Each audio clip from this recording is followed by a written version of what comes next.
1. Scars on Broadway. Daron Malakian breaks down new album and System of a Down future. 2. Albums of the Week. Daron Malakian and Scars on Broadway, Addicted to the Violence review. 1. Scars on Broadway. Daron Malakian breaks down new album and System of a Down future. Warning, the world is on fire, and Daron Malakian's music is the siren. Fans of System of a Down, rejoice! While the wait for a new full-length album from the iconic alt-metal band continues, co-founder Daron Malakian's solo project, Scars on Broadway, is here to satiate your cravings with their latest offering, Addicted to the Violence.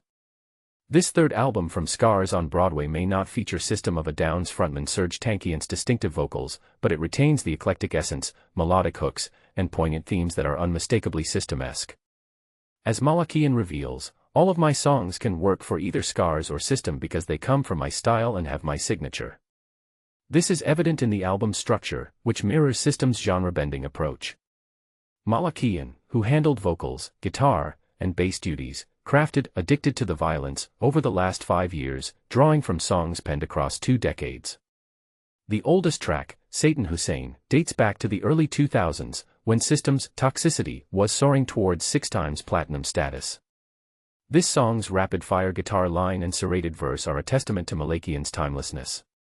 But here's where it gets interesting. With Scars on Broadway, Malakian is unshackled from the pressures of continuity, embracing spontaneity and artistry over cohesion. Each album is a curated collection of songs from various periods, chosen almost at random. It's like spinning a wheel, Malakian explains. I end up with songs from different moods, different periods in my life. It's totally selfish, as everything starts as something I write for myself. Addicted to the Violence is a turbulent, prescient album for our unstable times, amalgamating metal, alt-rock, pop, Calipunk, prog, Mediterranean folk, alt-country, and psychedelia. Lyrically, Malakian tackles school shootings, authoritarianism, media manipulation, infidelity, addiction, and stream-of-consciousness ramblings. Is this the soundtrack for our chaotic world? For Malakian, music is a therapeutic outlet, a means to bring worlds together that may not belong together. He confesses, even if I write a song and nobody ever hears it, it's healthy for me to make, and it helps me work stuff out.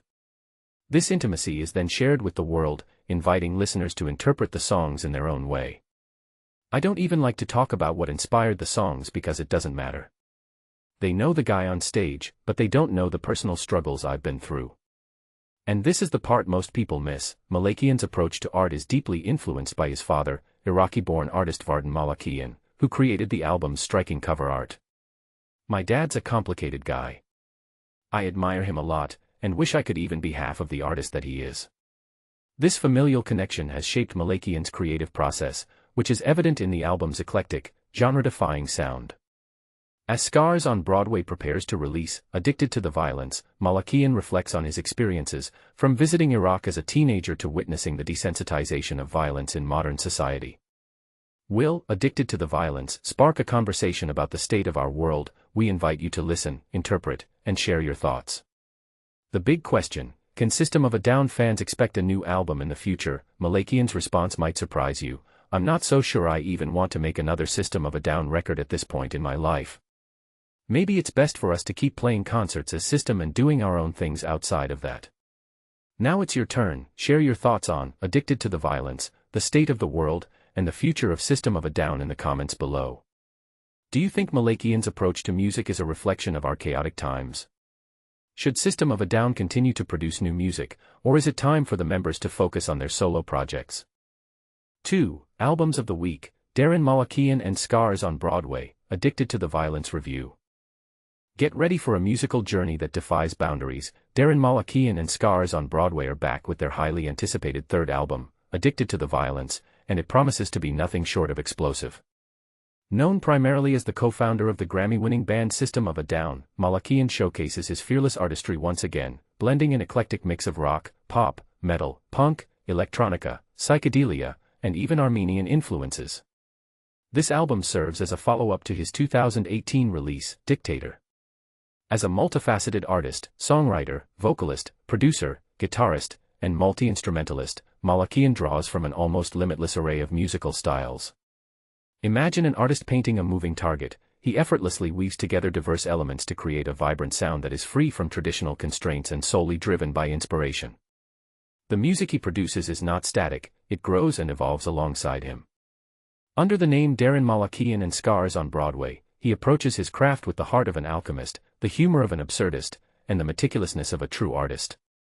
Malakian first introduced Scars on Broadway to the world with their self-titled debut album in 2008. This initial offering made a significant impact, debuting in the top 20 of the Billboard 200 and giving rise to fan favorites like They Say, Serious, and Funny. A decade later, he released Dictator, which quickly garnered acclaim as one of the standout metal albums of 2018. Now, with Addicted to the Violence, he continues to follow his creative instincts and internal compass, leading listeners on yet another captivating musical adventure.